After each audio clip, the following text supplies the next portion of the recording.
Good afternoon, everybody. This is David Sokolic from our crowd here with the skyTran webinar. I'm going to give a brief introduction and then I will turn the floor over to John Cole, the CEO of skyTran. So what I just wanted to explain at the beginning is why our crowd found skyTran to be a compelling investment to get involved with. We're at the early stages of a secular change in transportation as we move towards mobility as a service. There are all kinds of new and interesting technologies and businesses that we've seen developing, and for a number of reasons, we thought that skyTran was a great way to play this market. So there's a few things that we liked about the company. First of all, as we got to know and understand the system, we just thought it's fundamentally a better mode of transportation than other things we've seen out there. skyTran has come up with a solution, as John will explain, that provides real answers to the problems that plague everyone day to day in terms of the cost of transportation, sitting in traffic, and we really believe they've come up with a solution that people will find compelling. What we're seeing right now is a move towards mobility as a service, and this is expected to be a multi-trillion-dollar market. It's a massive opportunity, and we like how skyTran fits in terms of providing a large service area that can range from 500 to 700 miles. We also like the basic economics of the system. So this is a very efficient system. The capital costs are lower than other things that we've seen, and the overall operational costs are also low, such that operators will be able to operate this system profitably without any subsidies on an ongoing basis. Additionally, we like the go-to-market strategy. It's very clear and logical to us, and we really like the way the team has thought about it. And lastly, there's a very knowledgeable and experienced team here, people coming out of NASA and other areas, and as we've gotten to know them, we've bought into the vision and really gained confidence in their ability to execute on it. So without further ado, I will turn the floor over to John Cole from skyTran to tell you a little bit more about the company. Thank you, David. Thank you very much. We're really excited to be part of the our crowd team here as we launch skyTran. So let me get right into it. skyTran started off initially as a research project. We were the first project that was funded by the U.S. Department of Transportation's READER program, which funds innovation. And what the U.S. government was really looking at was they were looking forward and seeing what are cities going to be like 10, 20 years from now, 30 years from now, with the continued growth of cities. And one thing they were looking at is that as cities grow, the population expands or it scales much faster than existing ground transport of all types can possibly handle: roads, rail, etc. And you're already seeing it now in megacities like Bombay and Beijing and Sao Paulo, places like that, where the infrastructure is just collapsing. It can't keep up. The growth of the city is stopping. And so this is really the number one local pain point globally. It's the number one thing that impacts our lives globally. It's a really, really big problem. And so they convened a group of scientists and engineers to try to study the problem. And this is how skyTran originally formed. And we looked at a lot of different things. We looked at all of the existing public transit alternatives that are out there, buses, rail, and everything else. Then we looked at cars, and also on the horizon at that time was automated vehicles. And automated vehicles, public transit clearly is not solving the problem. And there's a number of reasons for that, but public transit is really not, as it exists today, the linear point-to-point, multiple stop transit systems that we have for buses and trains, that as a solution is not really going to solve the problem globally at all. There are a lot of other things happening. There's automated cars and flying cars, etc. We saw the beginnings of automated vehicles, but one of the things that we realized is that at the end of the day, they're stuck in the same infrastructure that everyone else is stuck in, the roads. And the roads are completely saturated everywhere. And as soon as you build a new road, as soon as you cut the ribbon, it's saturated. So with this, the team looked at, well, what else can we do? And they looked at, so the team looked at taking a highly successful architecture, personal rapid transit architecture at the time it was called, which is basically networks of small personal vehicles that travel nonstop point to point on demand. And what the team did is they invented a new type of technology that they could put together with that very successful architecture to make a solution that works. We're all familiar with this PRT architecture because it's the same architecture we use when we drive every day. The vehicle is there. It's your personal vehicle. You get in whenever you want to, and it takes you, ideally, without traffic, it takes you point to point wherever you want to go through a network. That's what you want. That's a very successful architecture. What the team did is invent a new technology to sync up with that architecture to solve the problem. So let me show you what it looks like. And this is essentially what the system looks like. This is a single line of guideway. That single line of guideway right there with those vehicles carries as many people as a 3-lane freeway operating at optimum flow. Very, very low impact. Small enough to be retrofitted inside of existing cities, right over existing sidewalks. Very, very light footprint. I'm gonna show you a very brief video that shows you 20 minutes in the life of a 21st century commuter.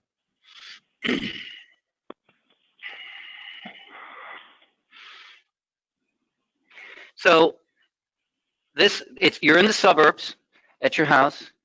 You get yourself a cup of coffee. You pull up your app. You say, "I'm ready to go," and the system says, "Okay, great. We've got a vehicle coming to get you." Much like if you were hailing Uber and Lyft, you go to a very small local neighborhood station, very small portal. You get into a private vehicle that takes you at very high speed, floating on a magnetic wave. It's magnetic levitation, extremely fast, extremely quiet, and very comfortable. You can read, you can relax, sleep, you can telecommute. It's your own personal vehicle. And you fly over existing roads in the city at about 50 to 60 miles an hour. And over between cities out to the suburbs, you can be going upwards of 200 miles an hour. So this is much, much faster than any other form of transit. If you're not stopping somewhere, you just keep right on going. You don't stop. All right? And then the person's journey is done. That person took about 15 to 20 minutes to make that ride. That person could have gone almost 100 miles. It's a completely different type of commuting experience that we can possibly ever have today using existing transit technologies. All right, so in the process of doing this research, we put together a world-class team of scientists and engineers with deep academic and industry experience. This is a team of people who have many, many patents. Most of the people have over 20 years of experience with companies like Boeing. Some of them are, we've recruited some people out of SpaceX. So this is a very, very experienced team with deep academic qualifications. In addition, as the research progressed, we got noticed by some world-class investors. Initially, Innovation Endeavors, which is Eric Schmidt's venture fund, funded us initially, and then after that, Tim Draper, very famous, world-famous venture capitalist, and Sing Capital, Chinese clean tech venture fund, and Adam Newman, CEO of WeWork, made the investment in our company. Adam Newman in particular sees the synergy between real estate and transportation. So now we have this world-class team of engineers and scientists with a really good set of visionary billionaire investors. The technology really rests on a couple of key things: magnetic levitation and switching. So I'll talk briefly about the maglev part of it. Many of you may be familiar with maglev. There are many different types. Essentially, skyTran is a completely different category of magnetic levitation than everything else. All other forms of transit, whether they're wheeled or maglev or whatever, basically follow a surface of some sort, which means that that surface has to be very straight and very stiff. This is what makes trains expensive, bullet trains. The faster they go, the more expensive they are. SkyTran doesn't do that.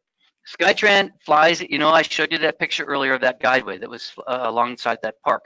Inside that guideway is a 3-dimensional magnetic containment chamber. And the vehicle, the upper part of the vehicle, flies inside of a 3-dimensional envelope.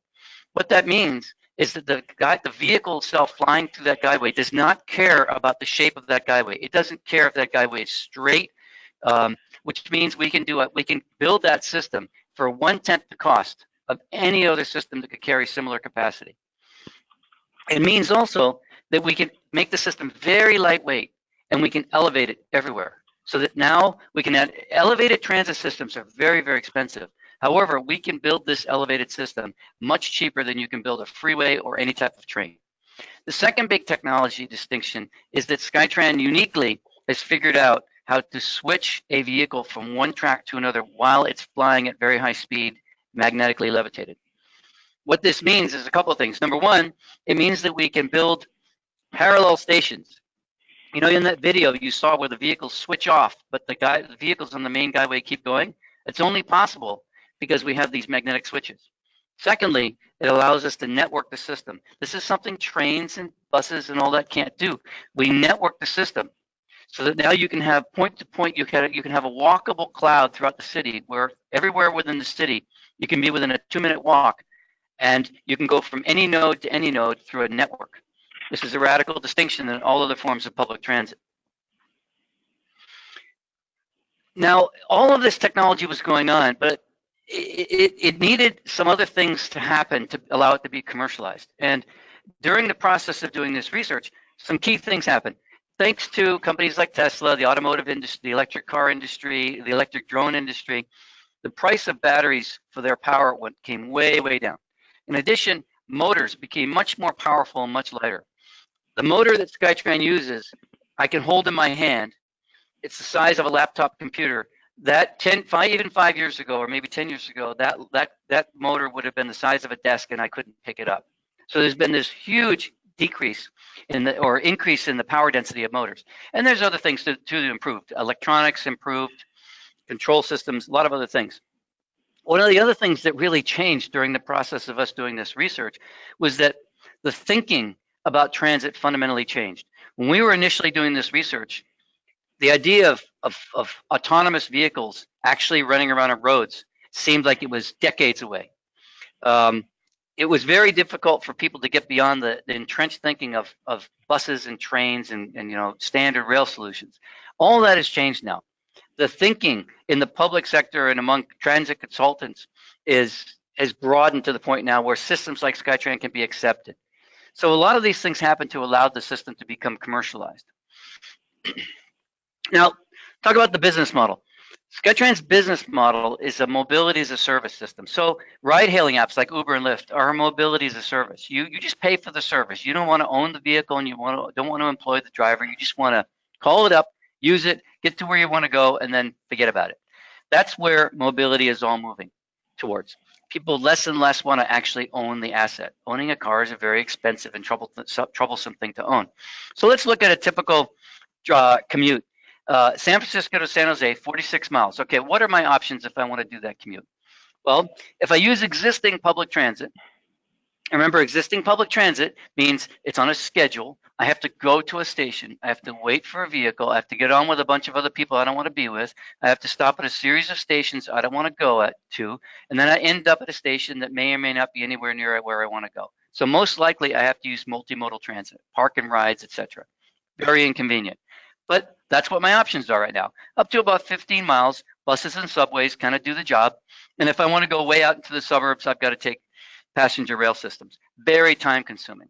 But that's what my options are right now. Well, on that short distance, what are my on-demand options? You see, the great thing about public transit, the good thing about it is it's deterministic. That means when I get on, it travels on a schedule. I know exactly when I'm going to get there. You cannot do that in a car. You could do it in a car if there wasn't traffic. Because of traffic, you can't do it. So looking at on-demand deterministic systems, the current options are really very short-term, short-range options. You can, very short, there's scooters and bikes and things like that. Then you've got Uber and Lyft. Typical trips for Uber and Lyft is 5.7 miles. They're good up to about 10 miles. Beyond that, Uber and Lyft gets expensive, and it's stuck in traffic with everyone else. So you no longer have deterministic travel. Now, Uber and Lyft, their model is moving towards autonomous vehicles because that allows them to extend that range. So because you don't have drivers who don't want to go so far, you reduce the cost, makes it more affordable to go longer distances. But ultimately, even with autonomous Uber and Lyft systems, they're still stuck on jammed roads. So it's really not quite enough to make that San Francisco to San Jose trip. Well, let's say what if I'm living in San Jose, but instead of living in San Francisco, I happen to live much further away, say Los Angeles. What are my options? Well, with regard to existing transit solutions, there really isn't anything. There's this huge market gap. Maybe up to about 300 miles, I can start taking a regional airline. But is that really practical? If I work at Google in Mountain View and I live in Los Angeles, am I going to take Southwest Airlines every single day? There really isn't an option there.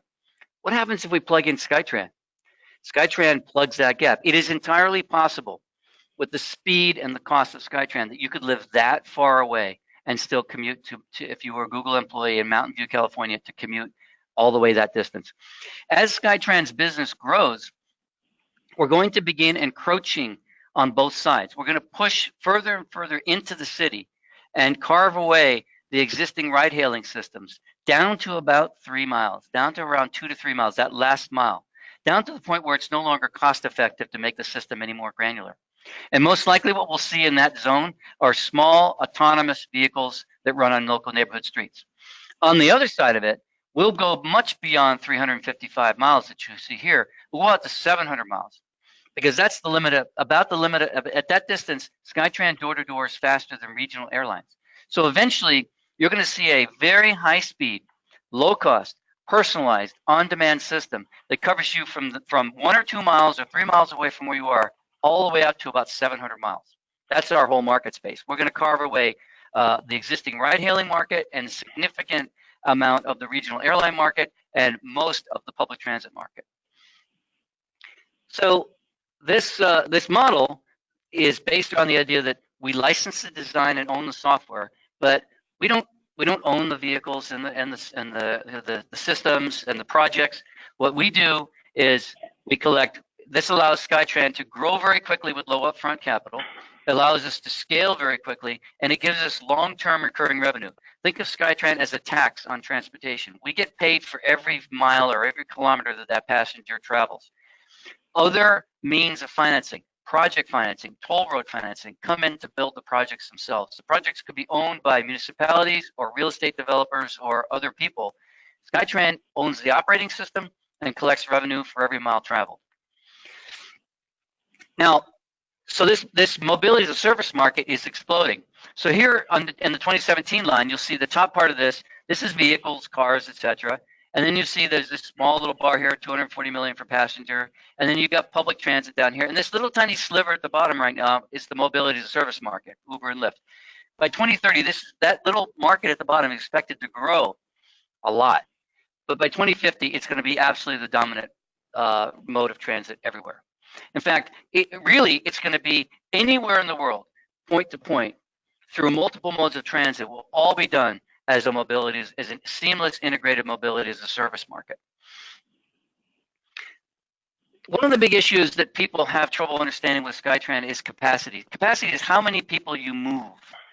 Now, the reason SkyTran is so effective relative to public transit is that we increase the packing density. Because the vehicles are magnetically levitated, and because they are able to have very tight headways, very close spacing between vehicles, with very tight computer control and very, very high efficiency acceleration and stopping capabilities, we can pack the vehicles very tightly so that one line of guideway equals the same capacity as a 3-lane freeway.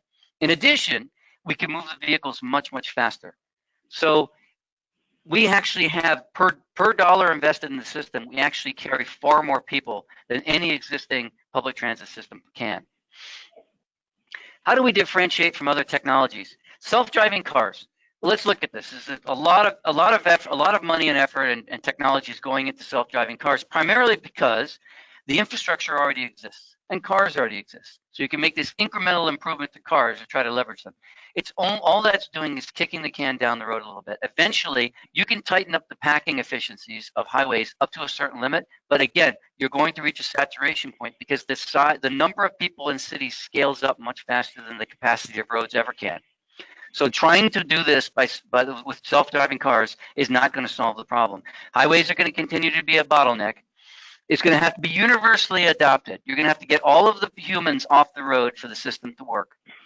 But we see it as the ideal complement. We don't see it as competition with self-driving cars. We see self-driving cars as solving that last mile problem for any automated guideway system. Let's look at Hyperloop. Hyperloop is basically a very expensive, very fast, high-speed train. But fundamentally, it's a mass transit solution. It's going to be extremely expensive. The right-of-way is going to be very, very difficult. At the speeds that Hyperloop wants to go, it's going to be, you cannot use any existing highway, rail, or transmission corridors. The term radii are too large.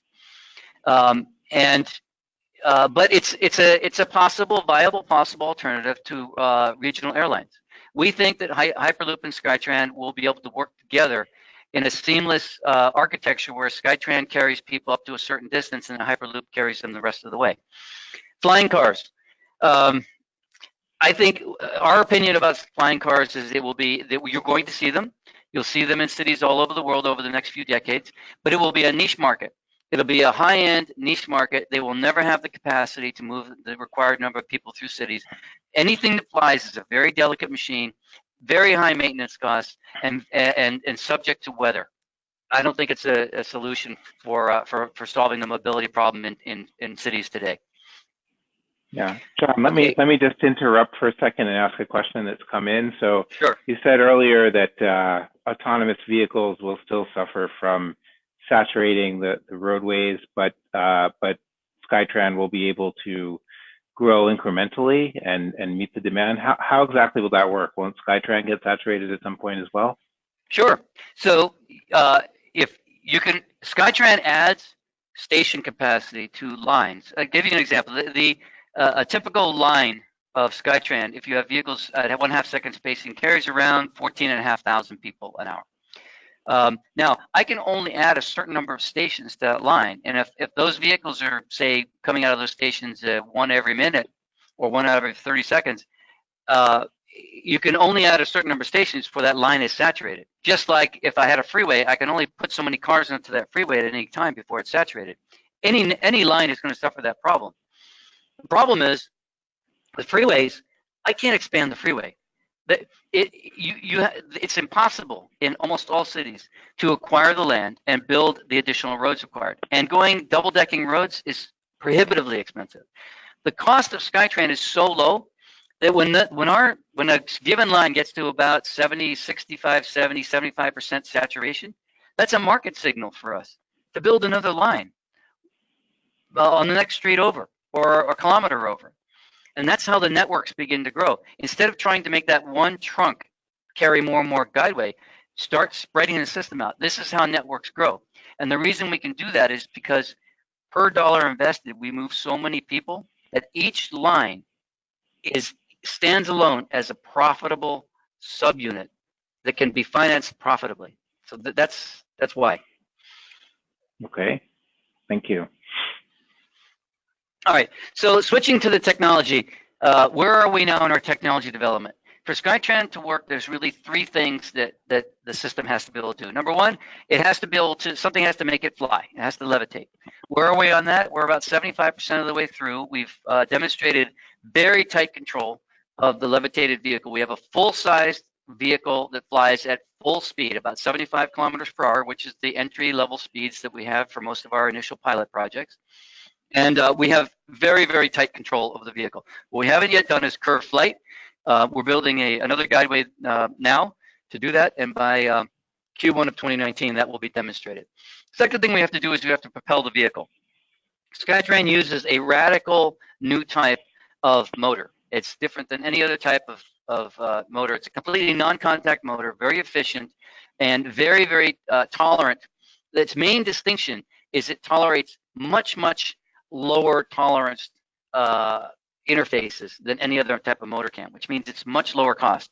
That system is 100% proven out at full scale. Third thing we have to do is that switching, the ability to switch off the stations and to build networks.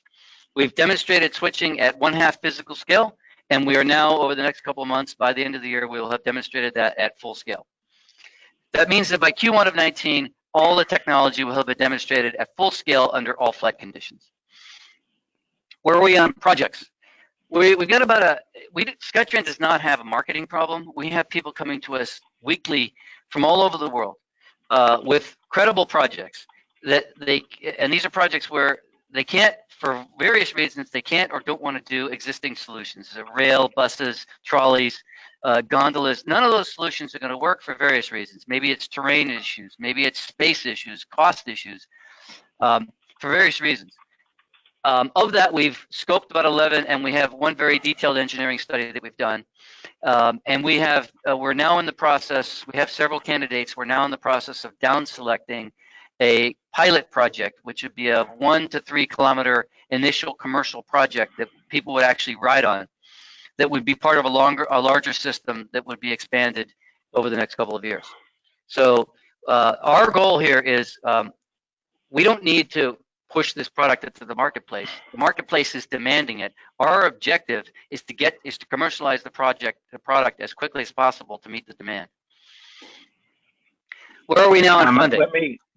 Before you go into that, let me ask you another question that's come in. So how would you compare skyTran to other emerging mobility as a service options like autonomous taxis or Hyperloop in terms of market readiness and maturity of the technology? When do you think we'll start seeing skyTran systems come onto the market and be delivered versus some of these other modes that are getting a lot of attention now? Our goal with skyTran is to demonstrate is to start a commercial pilot project by the end of this year or the beginning of 2019, and to demonstrate throughout 2019 to demonstrate that commercial system, and throughout 2020 to certify the system. So the biggest, if you ask me, what is the biggest impediment to commercializing skyTran? It's regulatory. It's not technical. It's regulatory. So 2019 is building out the pilot. 2020 is certification, so that we're ready in 2021 to move in and take advantage of this $2 billion pipeline of projects we have. Now let's compare that to where other things are right now. Automated vehicles, autonomous vehicles they're ahead of us probably in development right now. That's because they're leveraging existing infrastructure, which really doesn't need a lot of work, and they're leveraging the well-developed industry around cars. However, there's a lot of hubris about autonomous vehicles. They are not as ready as advertised. We're seeing accidents. We're seeing a lot of problems with them. It's going to be longer than we think for them to be widely adopted. And remember, anytime you have a computer that's operating in the same environment, there's no more chaotic environment than a human environment with lots of people driving around, distracted, in all different sorts of mental conditions, and you're trying to have a computer operate in an environment. We are a long way away from having computers that have enough artificial intelligence to be able to interface with something as chaotic as that. So I think we're going to see the gradual expansion of autonomous vehicles, but I don't think it's going to take over nearly as fast as people think. Hyperloop is, I'd say Hyperloop is probably maybe, I don't think they're as far along as skyTran is. skyTran has got a fully demonstrated prototype right now. All aspects of the technology will be fully rung out by the end of the year. Hyperloop has got a lot more work to do, especially if they're talking about going at the speeds they want to go. So I think Hyperloop is behind autonomous vehicles. skyTran is behind autonomous vehicles, but ahead of Hyperloop in development. Okay, thank you. Okay, where am I? All right, funding. Where we are right now, this round is an $11 million pre-money valuation. Last year, because we wanted to keep the project moving, when we had $6.5 million committed, we closed in a first tranche, and we're now closing the second tranche of $4.5 million for a $22 million post-money valuation. We want to do a Series B fairly quickly in the Q1 of 2019. So we're actually prepping for that right now.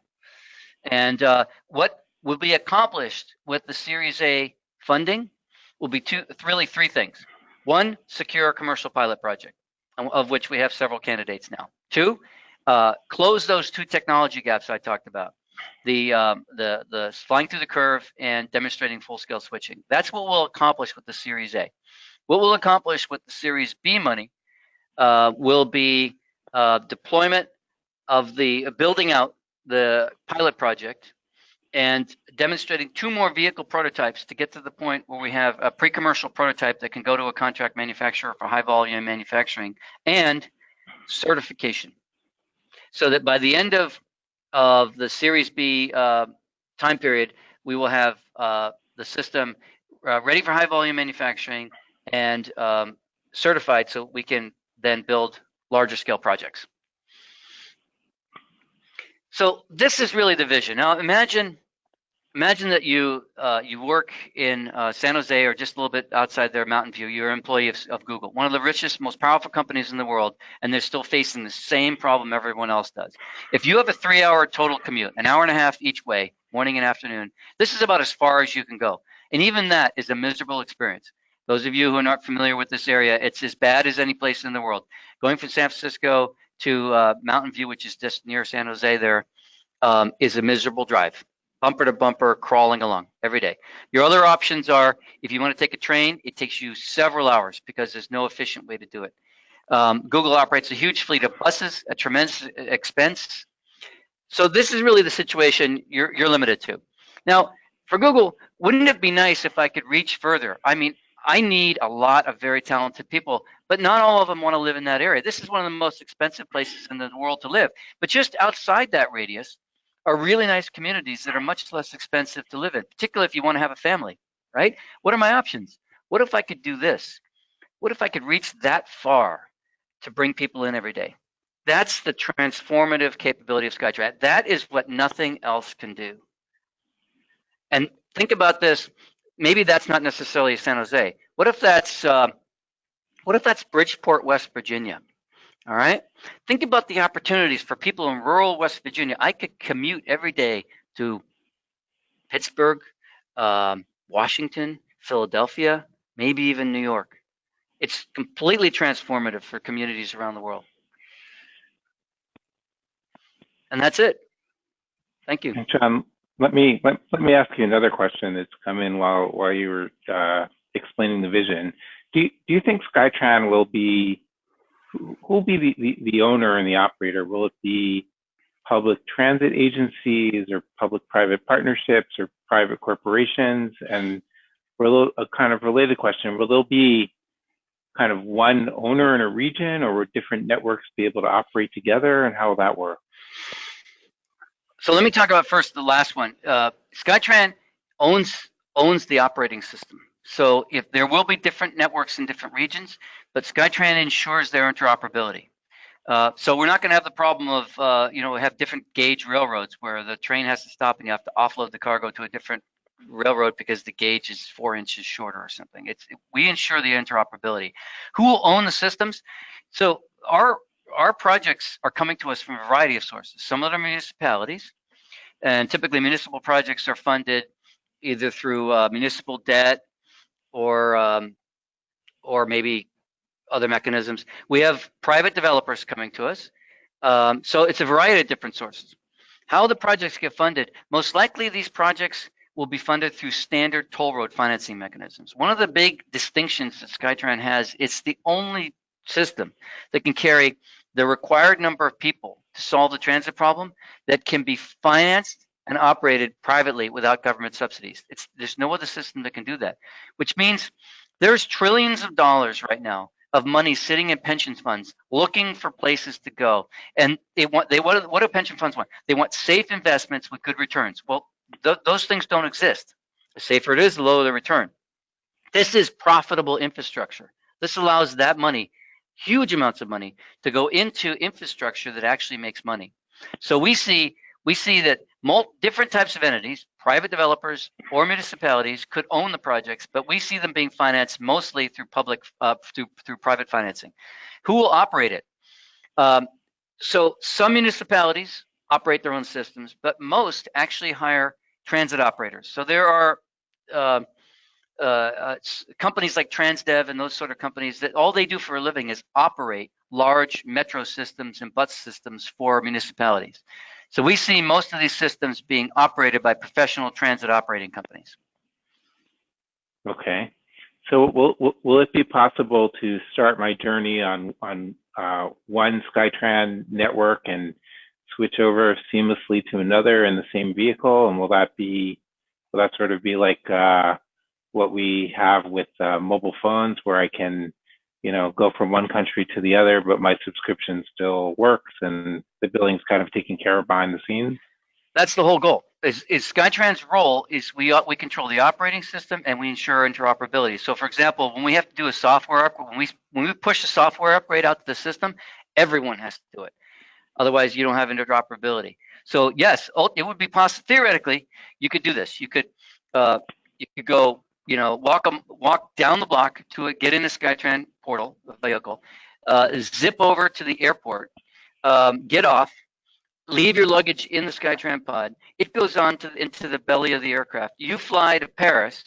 You get off. You get in your vehicle. You get onto the network in Paris, and you travel 200 kilometers out into a town in France somewhere. You could actually, the whole system globally is designed to be interoperable in that fashion. Now, we're not going to do that on day one. Obviously, that's sort of down the road. But that's the big vision: is global interoperability.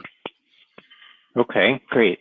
And another question that's come in has to do with consumer acceptance of the elevated guideway, and won't there be pushback around visual pollution, or do you think people will be happy to accept this kind of being implanted in the city landscape?